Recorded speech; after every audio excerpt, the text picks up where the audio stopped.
Bonjour bien-aimés dans le Seigneur, nous sommes lundi matin, nous sommes contents de se retrouver avec la parole de Dieu. J'espère que tu as passé un bon week-end. Alors nous lisons 1 Corinthiens chapitre 10 à partir du 10e verset jusqu'au 20e. Nous lisons au nom du Seigneur. 1 Corinthiens chapitre 10, 11e verset jusqu'au 20e s'il te plaît. Ces choses leur sont arrivées pour servir d'exemple. Et elles ont été écrites pour notre instruction, à nous qui sommes parvenus à la fin des siècles.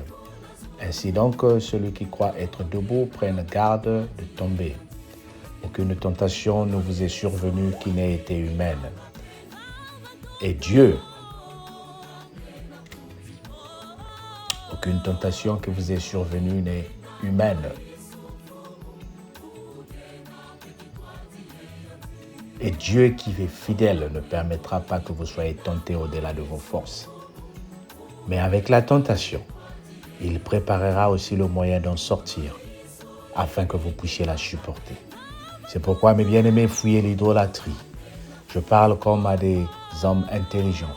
Jugez vous-même de ce que je dis. La coupe de bénédiction que nous bénissons, n'est-elle pas la communion au sein, au son de Christ? Le pain que nous rompons, n'est-il pas la communion au corps de Christ? Puisqu'il y a un seul pain, nous qui sommes plusieurs, nous formons un seul corps, car nous participons tous à un même pain. Vous voyez les Israélites selon la chair. Ceux qui mangent les victimes ne sont pas en communion avec l'autel. Que dis-je donc?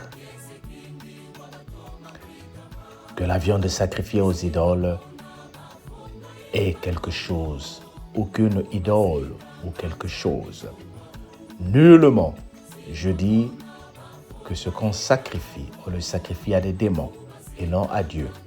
Or, je ne veux pas que vous soyez en communion avec les démons. Je reprends cette partie, à partir du verset 19. Que dis-je donc? Que la viande sacrifiée aux idoles est quelque chose, ou qu'une idole est quelque chose. Nullement. Je dis ce qu'on sacrifie, on le sacrifie à des démons et non à Dieu. Or, je ne veux pas que vous soyez en communion avec les démons. Amen. Oh, bien-aimé, c'est une très belle parole que nous venons de lire ce matin. L'apôtre Paul est en train de dire, ces choses leur sont arrivées pour servir d'exemple.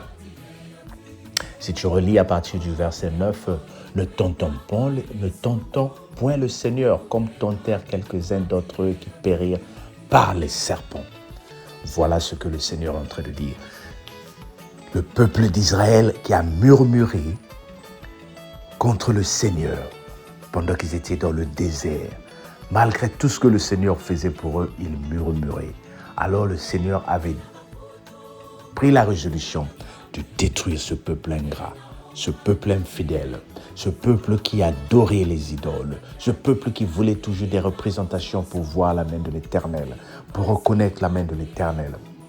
Le Seigneur est en train de nous dire, ce matin, bien-aimés, il est en train de nous rappeler, à toi et moi, que la coupe de bénédiction que nous bénissons n'est pas la communion au sang de Christ. N'est-elle pas la communion au sein de Christ? Oh, pour ceux qui étaient avec nous hier soir, nous avons communié. Nous avons pris un seul pain que nous avons partagé et chacun de nous a mangé.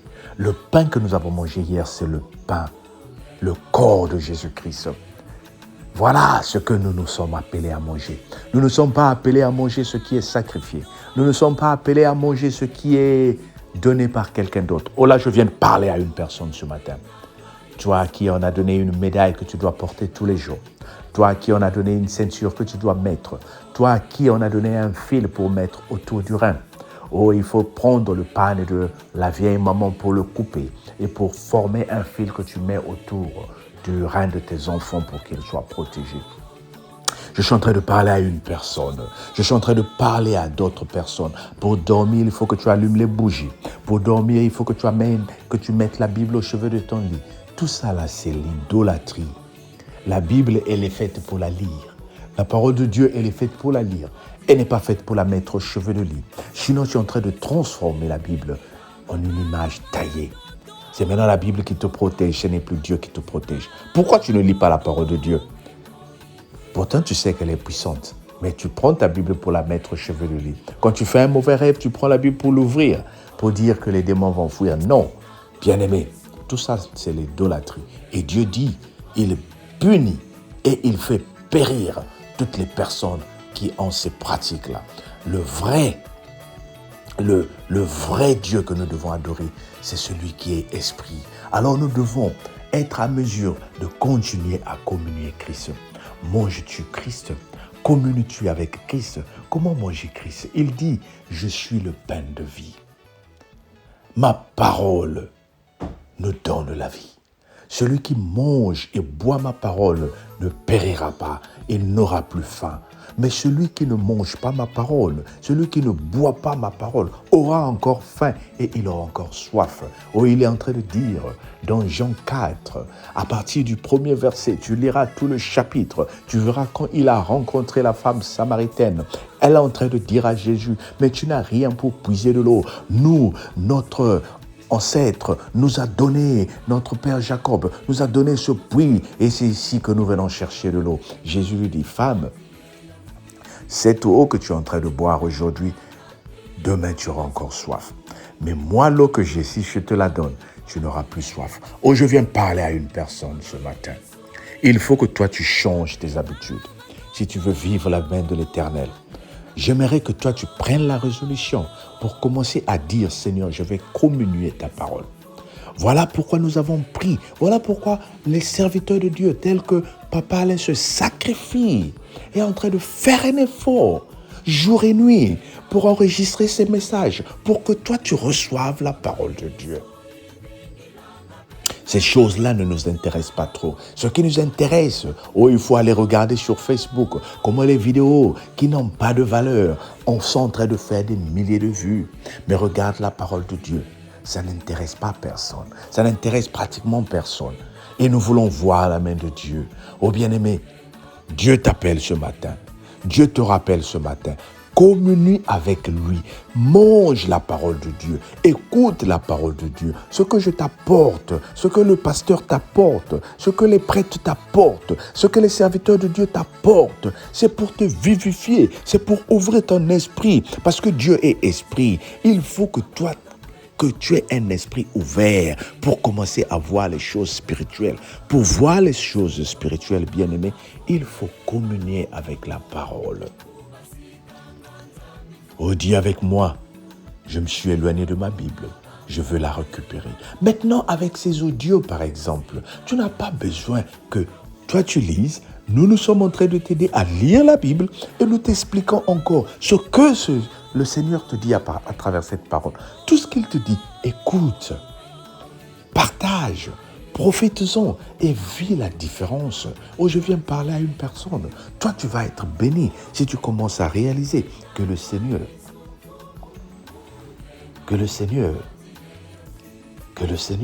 est important. J'aime le verset 12, il dit, « Ainsi donc, celui qui croit être debout prenne garde de ne pas tomber. » Le verset 12, si tu as quelque chose de le souligner, ne pense pas parce que tu es chrétien, ne pense pas que parce que tu es chrétienne, ne pense pas parce que tu es en jeûne, que tu pries tous les jours, que tu ne vas pas tomber. Mais tu tomberas si tu négliges la parole de Dieu. C'est la Bible qui le dit. Il faut que tu prennes le temps de lire et écouter la parole de Dieu. Il faut que tu traînes debout. Quand les épreuves vont venir, ta racine, c'est la parole de Dieu.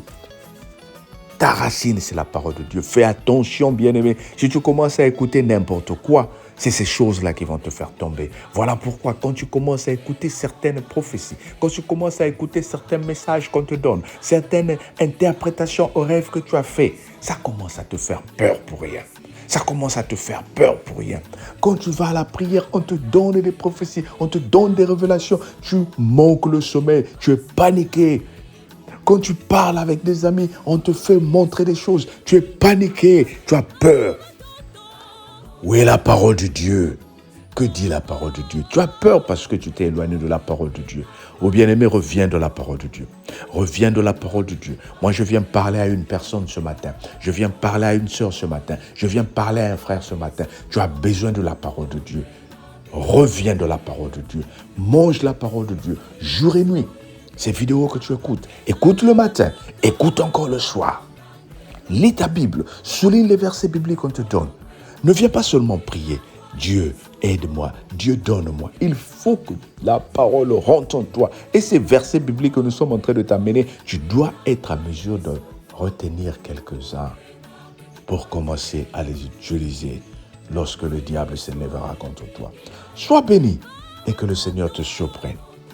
Amen. J'aimerais juste prier pour une personne qui a perdu le zèle à la parole de Dieu. Lève ta main ou mets la main sur ton cœur, la main droite. Père éternel, souviens-toi de ta servante, souviens-toi de ton serviteur. Donne-lui la grâce de vivre ta parole. Donne-nous la grâce de renouer avec ta parole. Au nom de Jésus, notre Seigneur et Sauveur. Amen. Sois béni et on se dit à demain. Entre-temps, partage la parole. Ah, kabaka maloba ko boni yo motema makasi boye. Kaba maloba na Nzambe na kombo na Yesu Kristo. Sois béni. Amen. Bye bye.